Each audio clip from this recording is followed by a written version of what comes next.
Good day, all. Here's another session of Vox Historicus, Elections and Voting Behavior, Part 2. Let's get started. We're going to continue discussing elections and voting behavior. So we're going to take a look at several objectives in this particular PowerPoint here. So we're going to go ahead and begin. We're going to go ahead and get started by looking at identifying the factors that influence whether people vote or not, assess the impact of party identification and candidate evaluations and policy opinions on the voting behavior. We're also going to evaluate the fairness of the Electoral College system for choosing the President of the United States. And lastly, we're going to assess the extent to which elections make government officials pay attention to what voters want. Moving on. In this particular lecture, we're going to have quite a bit of questions to answer. So you're going to have to be very patient and you're going to have to pay close attention. Some of the questions you'll be answering include the following. You'll be listing 3 major reasons why people might vote. What is the political efficacy? What were the major provisions of the 1993 Motor Voter Act? You'll be asked to list and explain 8 demographic factors that are related to voter turnout. What is meant by mandate theory of elections? How has the influence of party identification on voting changed since 1950s? And what are the 3 most important dimensions of a candidate's image? Make sure you answer those appropriately. You will also answer the following. What are the 3 conditions necessary for true policy voting to take place? You'll also have to be able to explain how the Electoral College works. What are the 2 reasons why the Electoral College itself is important to the presidential election? What is reapportionment and redistricting? And briefly explain gerrymandering. Lastly, I would like you to tell me what is meant by retrospective voting. All right, let's get started. We begin by asking ourselves whether to vote a citizen's first choice. Nearly 2 centuries ago, American electoral history included greatly expanded suffrage movements, the right to vote, of course. The legal right to vote in the United States gradually extended to virtually all citizens over the age of 18. Now, as the right to vote has been extended, proportionally fewer of those eligible have chosen to exercise that right. Now, 80% turnout in 1896 was higher than any turnout in the 20th or 21st century. In 2004, however, we have a 55% of the adult population voted for the president. Now, deciding whether to vote, people who see policy differences between the parties are more likely to vote. Anthony Downs was quoted as saying, "One reason why many people vote is that they have a high sense of what is called political efficacy." And I personally have discussed this in class before. The belief that ordinary people can influence the government. Political efficacy, of course, is that belief, that very strong level of belief. Now, of course, when you have a high level of political efficacy, you have also probably, it can be assumed that high levels of civic duty, whereas the belief that a citizen should vote to support the democratic government they live within. Now, those who vote out of a sense of civic duty are people who vote simply to support the democratic government, even if they are indifferent about the outcomes. Here you have an illustration. Although civic courses routinely stress that in democracy every vote matters, elections for a public office rarely hinge on a single vote or end up in a tie. When an exception to this general rule occurs, even on the local level, it often draws national media attention.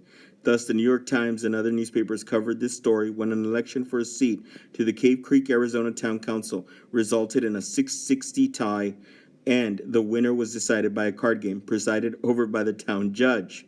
The candidate on the right won. Now, registering to vote. States adopted voter registration around the turn of the century, largely to prevent corruption associated with stuffing the ballot boxes. Registration procedures differ greatly from one state to another. I've constantly discussed those that are in Texas, whereas you will have to be 18 years or older, U.S. citizen, not convicted of a felony crime, or not declared mentally incapacitated. If you meet these qualifications, you more than likely will be able to vote, register to vote at the next election. However, Texas in itself is one of the states that has actually provided or asked for a substantial and valid identification card, or Texas voter ID. Now, again, I say again, registration procedures do differ from state to state. States in the upper Great Plains and the Northwest make it easier to register. There is no registration at all in North Dakota, and 4 states permit registration on election day. States in the South still face the most difficult forms of registration, and they also record lower voter turnout rates. The Voting Rights Act of 1965 was an effort to help alleviate many of those issues with voter registration. In court case Shelby County versus Holder, the United States Supreme Court struck down Section 4B of the Act and its formula for requiring pre-clearance as an unconstitutional based on current conditions. Registering to vote continues with the idea that this changed somewhat when 1993 Motor Voter Act went into effect in 1996. The act requires states to permit people to register to vote at the same time citizens apply for a driver's license. The Motor Voter Act makes voter registration much easier by allowing eligible voters to simply check a box on their driver's license application or renewal form. Issues today have actually increased over the voter identification laws, which have become stricter in the past few years, just like I had discussed previously in Texas. Many of these were rejected due to the Voting Rights Act of 65, but there have been increases in these, such as in North Carolina in 2013, and of course, Texas in 2013. Now, who exactly goes out and votes? I will tell you this.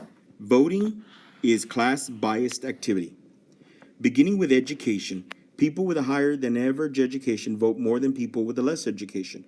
We have continuously discussed this of that person having a lack or thereof a fulfillment of technical expertise. Income. People with higher income levels have a higher rate of voting. Age. Older people vote more than younger people, and we definitely know that. Race. Racial minorities are usually underrepresented among voters relative to their share of the citizenry. White votes with greater frequency than members of the minority groups, but blacks and other minority groups with high levels of income and education have a higher turnout rate than whites with comparable socioeconomic status. The gender. Women participate in elections more than men do, and of course that is in relation to the gender gap. Marital status. Married people vote more than unmarried people. And lastly, government employment. Workers for the government vote more than people who have jobs in the private sector.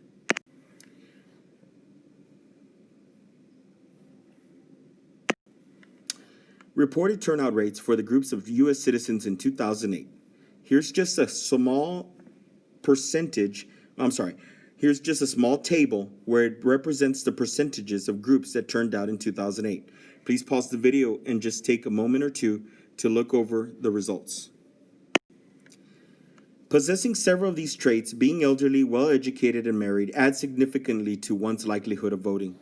Conversely, being young, poorly educated, and single is likely to add up to a very low probability of voting.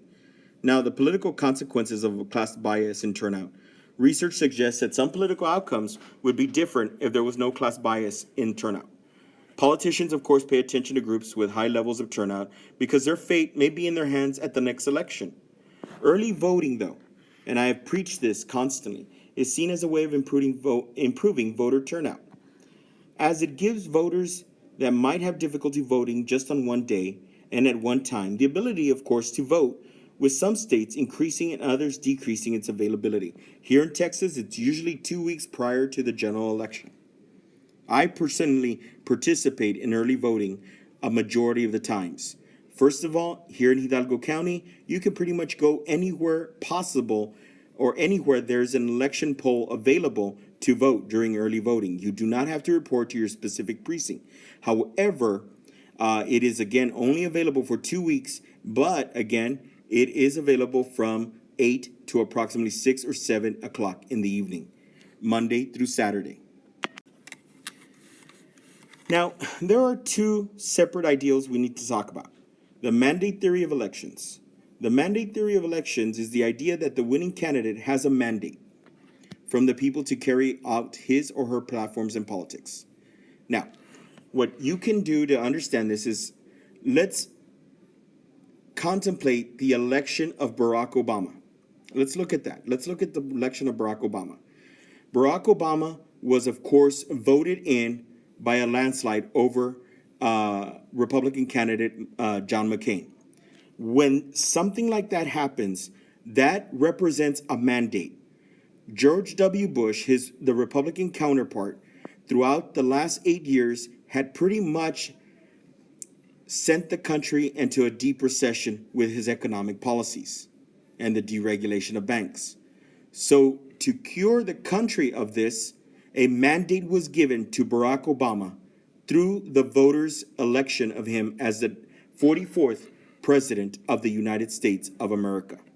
Much of this idea comes from the coverage received from journalists. Politicians like the theory better than political science do. Now, party identification. People still generally vote along party lines. Okay, you need to remember that. People usually vote along party lines. Parties' hold on voters declined in the 1960s and 70s with the rise of the candidate-centered politics.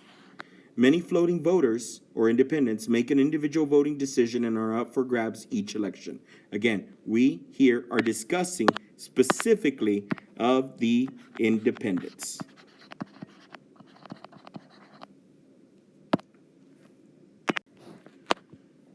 Here's a table representing the changing patterns in voting behavior between 1960 and 2008. Take a look at the various presidents who were elected and by what groups.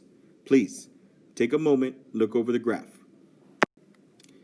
Now, throughout the election process, candidate evaluation is imperative. How do Americans see the candidates? Political psychologists Sean Rosenberg and Patrick McCafferty show that it is possible to manipulate a candidate's appearance in a way that affects voter choices, even by substituting a good picture for a bad one.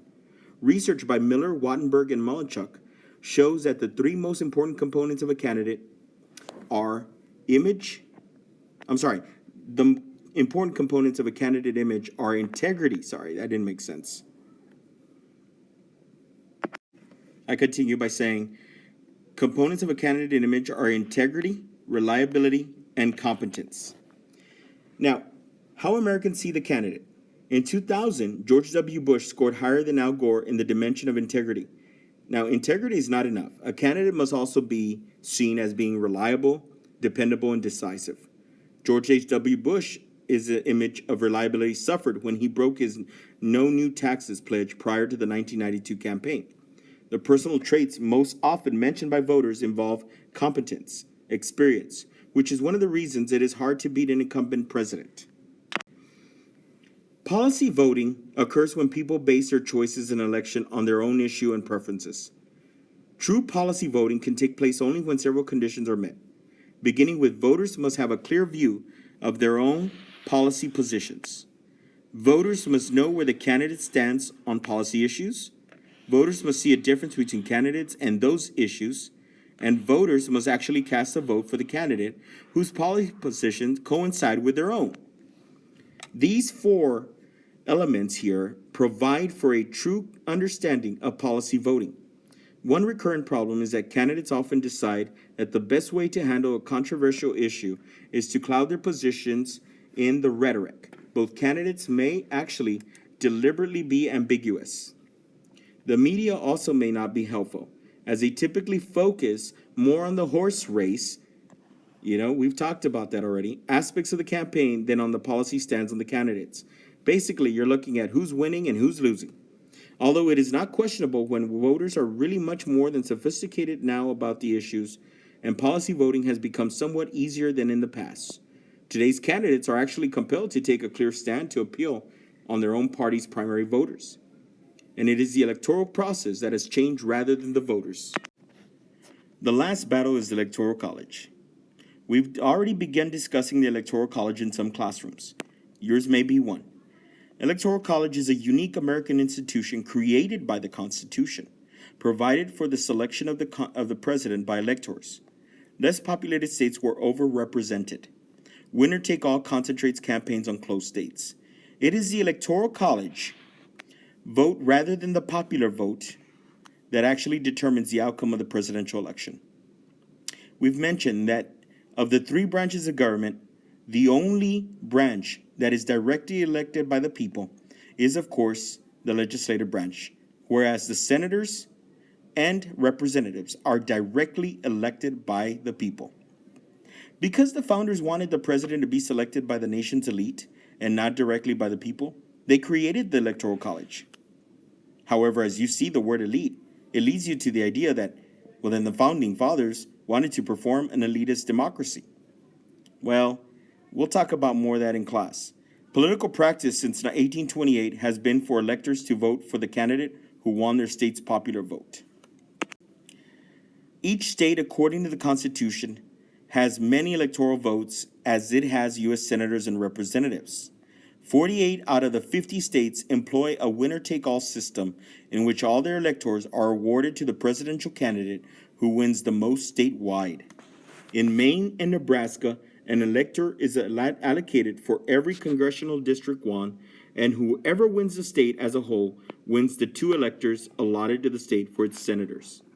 In 2008, Obama won the congressional district around Omaha, Nebraska, whereas McCain won the other 2 districts in the overall state vote. Therefore, Nebraska's electoral vote ended up being split, with 4 for McCain and 1 for Obama. Electors meet in their states in December following the November election and then mail their votes to the vice president, who is also the president of the Senate. The vote is counted when the new congressional session opens in January and is reported by the vice president. If no candidate receives an electoral college majority, then the election is thrown out of the House of Representatives, which of course occurred in 1800 and 1824's elections, which must choose from among the top 3 electoral vote winners. Popular vote not winning the election. 1824, Jackson wins a plurality of the popular vote, but no one wins the electoral college majority. The House gives John Quincy Adams the presidency. In 1876, disputed election results in southern states. Tilden a popular vote win, but a commission gives votes to Hayes. In 1888, Cleveland wins the popular vote, but narrowly loses New York, which gives the election to Benjamin Harrison. Cleveland wins in 1892. And, of course, the inevitable 2000 election. Gore wins the popular vote, but George W. Bush wins the disputed vote in Florida after the Supreme Court case of Bush v. Gore was settled. What a shame. Every 4 years, of course, as you can see, the members of the Electoral College meet in their respective state capitals to cast their ballot lots and actually determine who will be the president. As you can see here, Charlie O'Reilly from Plano, Texas, can be seen dropping his ballot for John McCain into the box at the state of Texas's official ceremony held in Austin, Texas, December 15th of 2008. The importance of the Electoral College cannot be outweighed, though. The Electoral College is important to the presidential election for these 2 reasons, of course. First, it introduces a bias into the campaign electoral process. Because each state gets 2 electors for each senator regardless of the population, the less populated states are overrepresented. One of the key reasons that George W. Bush won the Electoral College vote in 2000 without winning the popular vote was that he did better in the less populated states, as shown in Table 10.3. A second reason for the importance of the Electoral College is that the winner-take-all norm means candidates will necessarily focus on winning the states where the polls show that there appears to be a close contest. Here is a map of the 2012 Electoral College map. Just take a moment or so to look it over. Now, understanding elections and voting behavior also includes understanding reapportionment and redistricting. We've talked about reapportionment before, whereas the changing of representation in the House of Representatives based upon the changes in the population reflected in the census. Any increase or decrease will require redistricting, whereas redistricting is the changing of the electoral districts to reflect changing populations within the state, used for the House and state government. Of course, redistricting occurs after each census as long as the state has multiple seats in the House of Representatives. Alaska, Delaware, Montana, North Dakota, South Dakota, Vermont, and Wyoming only have 1 seat in the House of Representatives and do not have to redistrict. Redistricting must often follow the 3 factors: population, equality, contiguity, and compactness. Redistricting often leads to disputes during the process, as state legislatures must pass the plans in the majority of the states. If one party is in power in the state legislature, they will try to draw the boundaries in a way that will benefit them. And that, ladies and gentlemen, provides to you gerrymandering. Gerrymandering, a process of drawing district boundaries in a way to protect incumbents or give a party a certain advantage. Named after Massachusetts Governor Elbridge Gerry, who approved a plan in 1812 to help the Democratic Republicans. Word comes from a proponent of Jerry and the Salamander, as many thought that the district was in that shape. You can see the illustration just here to the right. The 2002 election results here in Texas and the 2004 election results. Take a look at certain things that are going on here, you know.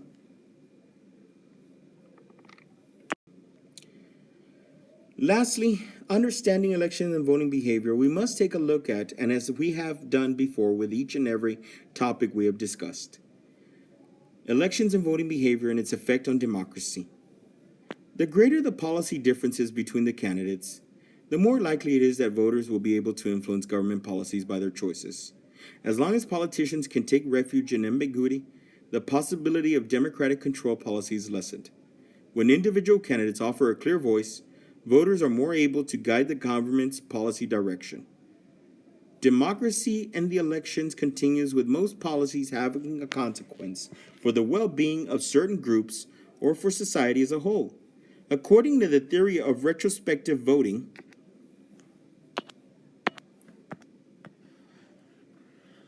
voters essentially ask the question, "What have you done for me lately?" Public policy, especially the perception of economic policy impacts, can affect elections in many ways. In presidential elections, people who are unhappy with the state of the economy tend to blame the incumbent. Now, while the threat of selection defeat constrains policymakers, it is important also to take a look at the elections and voting behavior in the scope of government. Usually, this helps to increase generalized support for the government and its powers. Elections legitimize the power of the state, thereby making it easier to expand the scope of government. When people have the power to dole out electoral reward and punishment, they are more likely to see government as their servant instead of their master. Pretty deep. As a result, citizens in a democracy often seek to benefit from government rather than to be protected from it. As democracy has spread, government has come to do more and more, and its scope has definitely grown within the past years. Thank you for listening, ladies and gentlemen. This has been Elections and Voting Behavior, Part 2.